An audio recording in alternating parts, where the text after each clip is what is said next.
Welcome to the Occupational Safety Leadership Podcast, episode number 128. So, we continue our journey into confined spaces. So, today we will focus strictly on the entry supervisor, and this goes along pretty much with the theme we've done for the last couple. We talked about what is a confined space and permit versus non-permit. We went over the entry duties.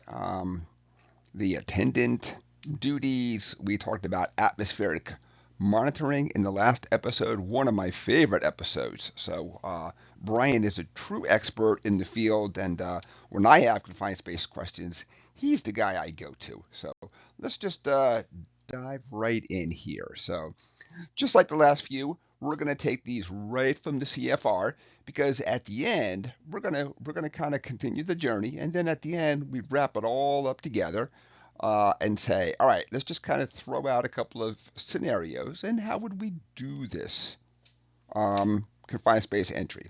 So if you want to go back and listen to previous ones, so episode 125 was attendant, episode 126 the entrant, and episode 127 with Brian on atmospheric monitoring and testing.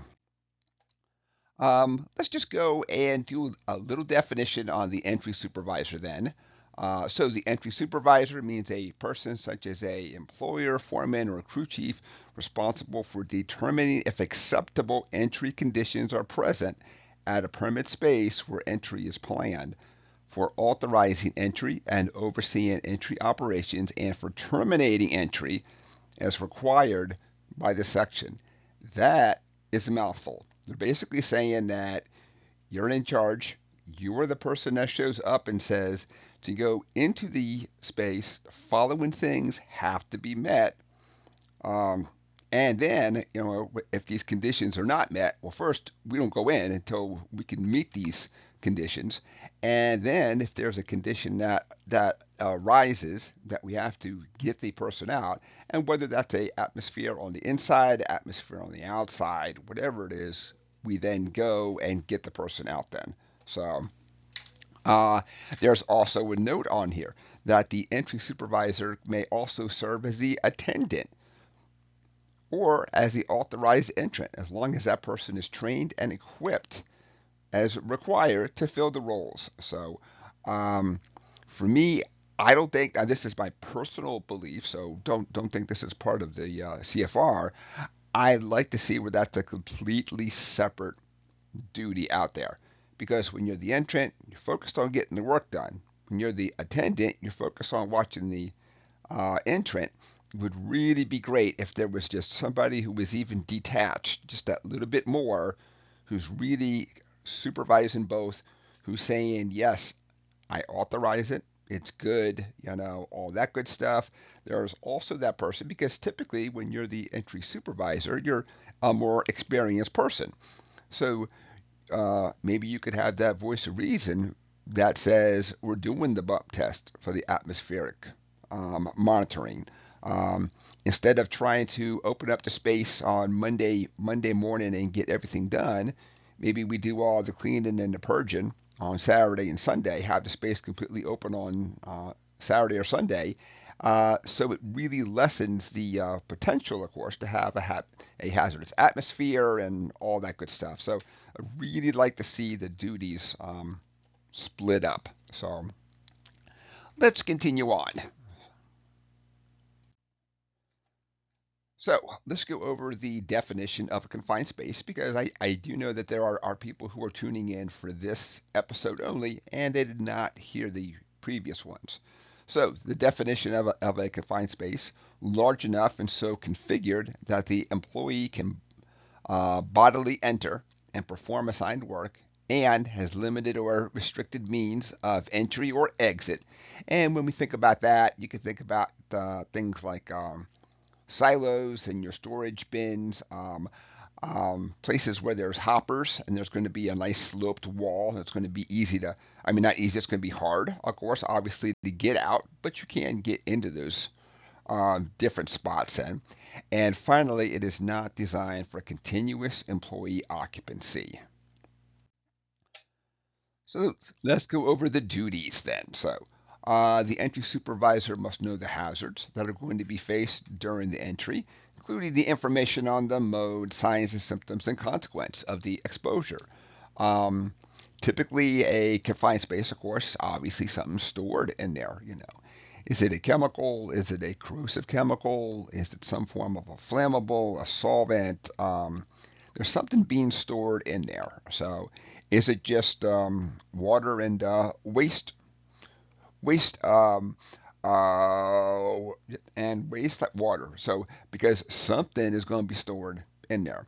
So they're going to go back and verify by checking the appropriate entries have been made on the permit. So they're making sure the permit's done, checking those conditions then at all times then, and making sure that everybody's following the plan.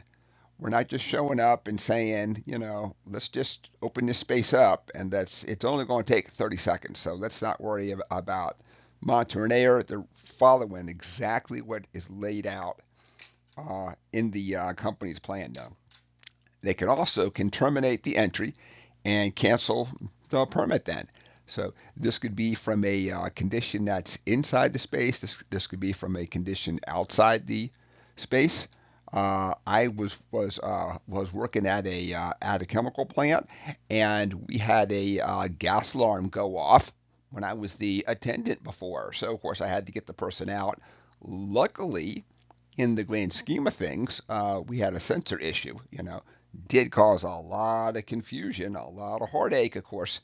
But it was very stressful to communicate to that entrant and say, you got to come out, because he doesn't really understand what's going on. He can kind of hear, like, what's that noise? And so there's going to be times that the entry supervisor, you're in charge, you're the person who says, you can enter or you have to now exit, and then the permit's canceled. They're going to go and verify rescue services are available, along with the means of summoning them out there. We're going to have a whole section on rescue services, so I'm just going to kind of leave that sentence right there the way it is then. So, removes the unauthorized individuals who enter or attempt to enter the permit space during the entry operations. So I get it that this is in there, but every time that I've gone and done a confined space, we didn't have anybody who really wanted to get in and do this kind of operation. So I think I'd like to meet that person who really wanted to get in there and do that work. Um, and then finally determines whenever responsibility of a permit space entry operation is transferred.